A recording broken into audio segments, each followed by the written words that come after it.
उत्तर प्रदेश विधानसभा के मॉनसून सत्र का पहला दिन हंगामेदार रहा, जिसमें सत्तारूढ़ भारतीय जनता पार्टी और मुख्य विपक्षी दल समाजवादी पार्टी के बीच कई मुद्दों पर एक दूसरे पर आरोप प्रत्यारोप का दौर चला।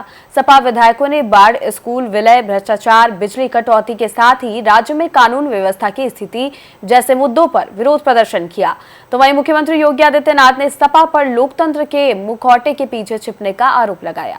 इन समस्त मुद्दों को लेकर विशेष संवाददाता तुषार मिश्रा ने कैबिनेट मंत्री जयवीर सिंह से बात की है, ये सुनते हैं।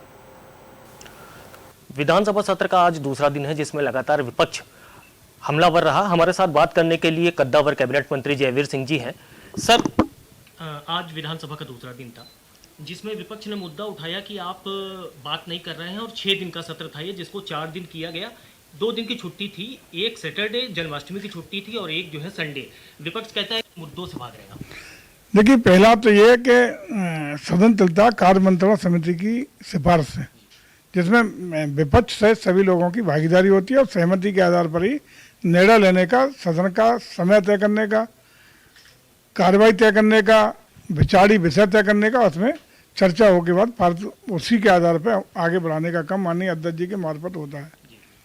लेकिन अब पहले ही दिन से सदन को बाधित करने का, सदन को हैंग करने का, शोरगुल करने का लगातार काम विपक्ष कर रहा है। बार बार माननीय अध्यक्ष जी की पीठ से बार बार सरकार चाहती है कि हर विषय पर चर्चा हो, जनता की समस्याओं का समाधान के लिए ये सदन बना है, विकास की योजनाएं धरातल पर पहुंचे, इसके लिए सदन बना है। सदस्यों को तमाम अपने क्षेत्र की समस्याओं को रखने का, समाधान कराने का अवसर मिलता है, इसके लिए सदन बना है। लेकिन आप कल से गतिविधियां देख रहे होंगे, उससे साफ है कि ये सदन लंबा कार्य अवधि छोड़ दो, 4 दिन के सदन को भी चलाने देने के लिए कतई पहले ही दिन से अवरोध ब्रेकर बने हुए हैं। इसका मतलब सदन को चलाने में कोई रुचि विपक्ष की नहीं है और खासकर समाजवादी पार्टी पूरी तरह सदन को हाईजैक करने के चक्कर में पड़ गई है।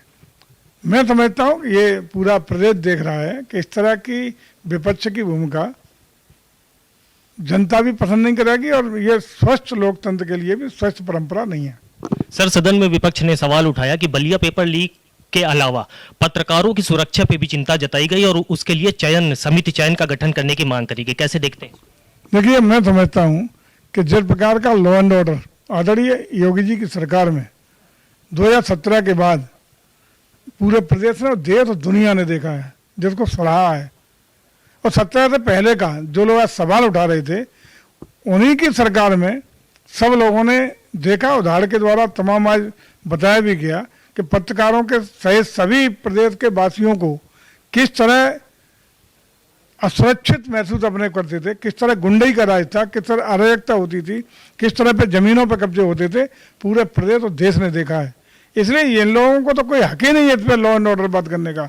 आज लॉ एंड ऑर्डर के मामले में अन्य स्टेट महाराज जी के शासन को, उत्तर प्रदेश के कानून व्यवस्था के राज को अनुकरणीय उदाहरण मानते हुए अपने एडॉप्ट करने का काम कर रहे हैं।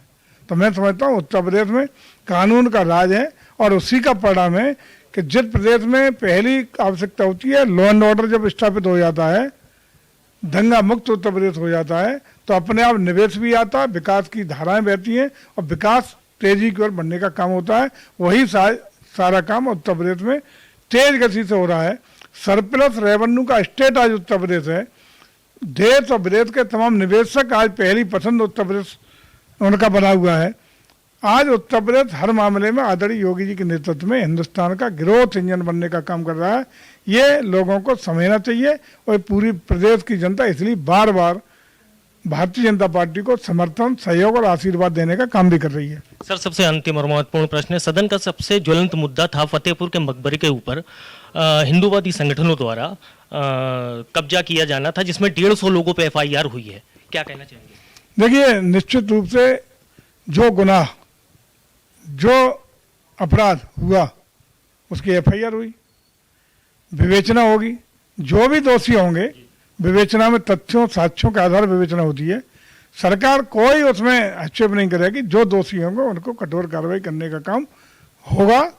ये आश्वासन हम सुबह से कर रहे हैं, लेकिन उसके बावजूद भी नियम 56 में बार बार अध्यक्ष जी कह रहे हैं बात रखिए।